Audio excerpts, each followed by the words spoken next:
ও সসা কোনে যাচ্ছ? এইদিকে এসো।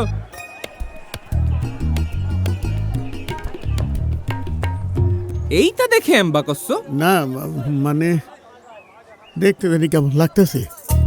আরে এটা তো বডিওল ক্যামেরা, তাই না কোন ভাই? বডিওল না, বডি ওর্ন ক্যামেরা। ওই একই কথা। তা এটা দিয়ে কি করে? আমি তোমারে বুঝাই, দাঁড়াও। এইটা দিয়ে ভোট কেন্দ্রে কিডা আসতেছে কিডা যাচ্ছে সব রেকর্ডিং হতে থাকবে। আবার ধরো ইলেকশনের দিন কেউ ঝামেলা করতে চাইলো, সাথে সাথে বডি অন ক্যামেরার এসওএস বাটনটা সব দিলি, তখনই কন্ট্রোল রুমের যে মনিটর আছে সেখানে এই ক্যামেরার ছবি সবার সামনে ভাইসে উঠবি। কন্ট্রোল রুমেতে পুলিশের কাছে জিজ্ঞেস বুঝে সমস্যাটা কি, পুলিশে আর একটা বাটন চাইবে যখনই কইব সাথে সাথে ডাইরেক্ট অ্যাকশন।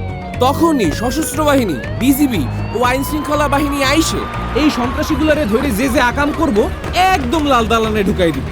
বুঝিছো ব্যাপারটা? মানে আগের মতো কেউ আকাম করে পার পাবি না? এ চাচা, আগের দিন কি আর আছে? আমি ডামিয়ার লাইলাতুল ইলেকশনের দিন শেষ। চলো ভোটটা দিয়ে আসি। চলো চলো।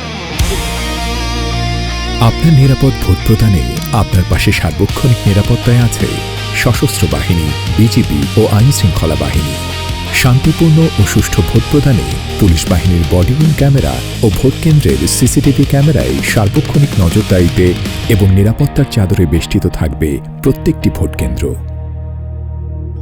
সংসদ নির্বাচন আর গণভোট দুইটার ব্যালট পেপার কি এক লগে দিতেছেন? জি, এই যে। তাই আপনার সাংবিধানিক অধিকার প্রয়োগ করে দেশ পুনর্গঠনে অংশীদার হয়ে দেশের মালিকানা বুঝে নিন।